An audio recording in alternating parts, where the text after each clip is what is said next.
സീതാറാം യെച്ചൂരി ഇല്ലാത്തൊരു രാത്രിയാണ്.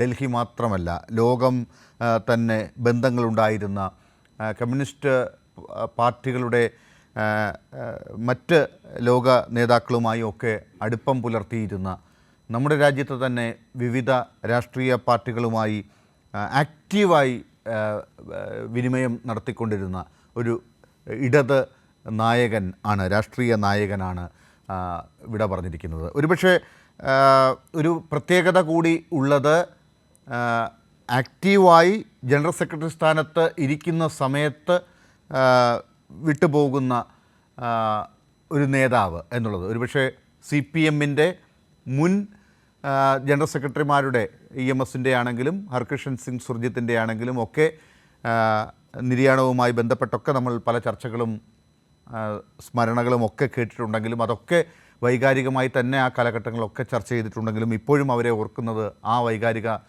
മുഹൂർത്തങ്ങളിലൂടെയൊക്കെ തന്നെയാണെങ്കിലും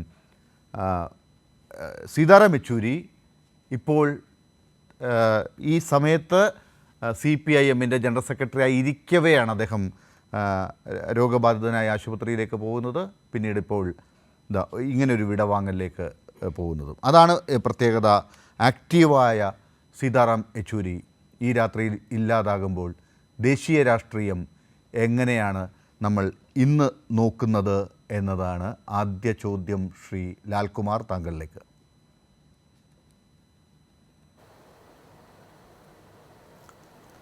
സീതാറാം യെച്ചൂരിയെ പോലെ ഒരു കറതീർന്ന മാർക്സിസ്റ്റ്, ആ മാർക്സിസ്റ്റിനെ പോലെ മറ്റൊരാൾ ഉണ്ടാകുക എന്ന് പറയുന്നത് വലിയ ബുദ്ധിമുട്ടാണ്. കാര്യം കമ്മ്യൂണിസ്റ്റ് പാർട്ടിക്ക് ഞാൻ പറയുന്നത് ഞാൻ തന്നെ കേൾക്കുന്നു. അത് ശരിയാക്കാം ലാൽ, ഞാൻ അത് പറയുന്നുണ്ട്. അത് ഹലോ, പരീക്ഷണത്തിലേക്ക് തന്നെ ഇപ്പം ശരിയാവുന്നുണ്ടാവും.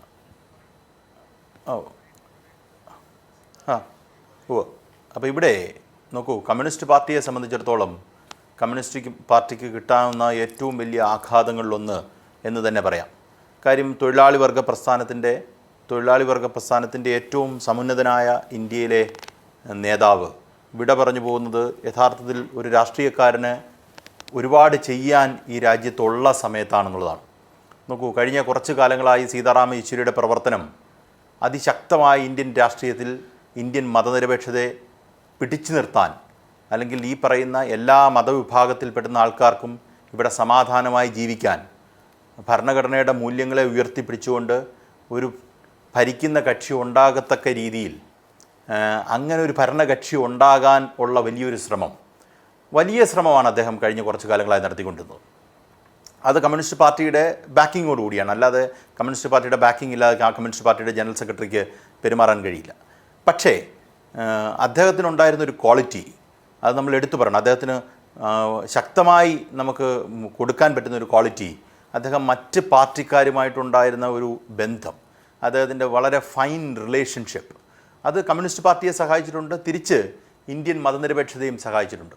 നോക്കൂ, ഇന്ത്യ മുന്നണി എന്ന് പറയുന്ന ഒരു അലയൻസ്, അത് ഇന്ത്യയിലെ വർഗീയ ഫാസിസ്റ്റ് ശക്തികൾക്കെതിരെ അണിനിരക്കണം, നമ്മൾ ഒരുമിച്ച് നിന്നാൽ ഈ പറയുന്ന BJP അവരുടെ ഹിന്ദുത്വ രാഷ്ട്രീയത്തെ പരാജയപ്പെടുത്തുകയും നമ്മുടെ ഭരണഘടനയുടെ മൂല്യങ്ങളെ തിരിച്ചു കൊണ്ടുവരാൻ, ഗവേണൻസിലേക്ക് തിരിച്ചു കൊണ്ടുവരാൻ കഴിയുമെന്ന് അടിയുറച്ച് വിശ്വസിച്ച നേതാക്കന്മാരിൽ ഒരാളാണ് സീതാറാം യെച്ചൂരി.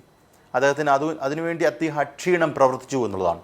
ഇപ്പോൾ രാഹുൽ ഗാന്ധിയുമായി, മറ്റ് സോഷ്യലിസ്റ്റ് നേതാക്കളുമാരുമായി ഒരു ഘട്ടത്തിൽ നമ്മൾ തന്നെ ഈ ചർച്ചകളിലൊക്കെ പങ്കെടുത്ത് ഒരു വിമർശനമായി ഉന്നയിച്ചിട്ടുണ്ട്. ഇത് നടക്കുമോ?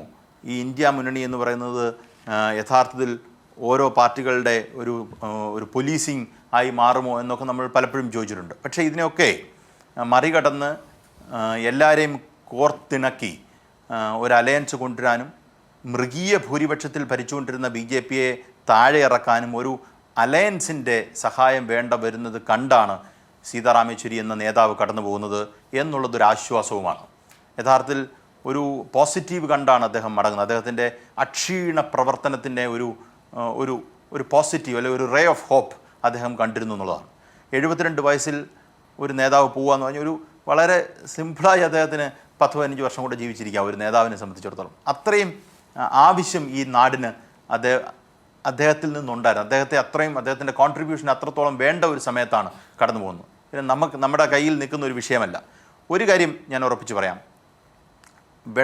നികത്താനാവാത്ത വിടവ് എന്ന് ഉറപ്പിച്ച് നമുക്ക് പറയാം. അത് കമ്മ്യൂണിസ്റ്റ് പ്രസ്ഥാനങ്ങളെ സംബന്ധിച്ചിടത്തോളം അദ്ദേഹത്തിന് രാജ്യത്തുള്ള ബന്ധം, അന്താരാഷ്ട്ര ബന്ധം, എത്ര വളരെ കൃത്യമായി വളരെ സിമ്പിളായ ഭാഷയിൽ, അത് ഹിന്ദിയിലാണെങ്കിൽ അല്ലെങ്കിൽ ഈ പറയുന്ന ഇംഗ്ലീഷിലാണെങ്കിൽ മനുഷ്യന് മനസ്സിലാകുന്ന, മനുഷ്യനുമായി കണക്റ്റ് ചെയ്യുന്ന ഭാഷയിൽ മാധ്യമപ്രവർത്തകരുമായി നല്ല ബന്ധം സ്ഥാപിച്ച് ആ ഒരു എല്ലാ ഡിപ്ലോമാറ്റിക് ഫൈൻനെസ്സോടുകൂടി ഒരു കാര്യം പ്രസൻറ്റ് ചെയ്യുന്ന മറ്റൊരു നേതാവിനെ ഞാൻ അടുത്ത കാലത്ത് കണ്ടിട്ടില്ല.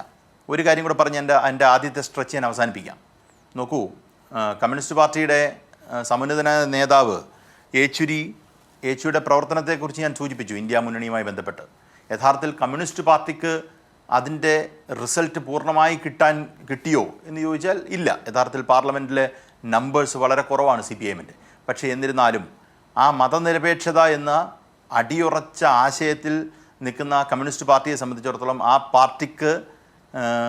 പാർട്ടിയുടെ ആശയം രാജ്യത്ത് പാലിക്കാൻ ഒരു പരിധി വരെ കഴിഞ്ഞു എന്നുള്ളത് നമുക്ക് നഷ്ടം വന്നെങ്കിൽ പോലും, അല്ലെങ്കിൽ CPIMന് വലിയ നേട്ടമുണ്ടാക്കാൻ കഴിഞ്ഞില്ലെങ്കിലും ഇന്ത്യ മുന്നണി എന്ന ആശയം വർഗീയതയ്ക്കെതിരെ വലിയ ശക്തിയായി നിൽക്കാൻ യെച്ചൂരിയുടെ പങ്ക് ഒട്ടും ചെറുതല്ല. അത് നമ്മൾ കുറച്ച് കാണാനും കഴിയില്ല. അതാണ് എൻ്റെ ആദ്യത്തെ അദ്ദേഹത്തെക്കുറിച്ചുള്ള റിമാർക്ക്. ശരി.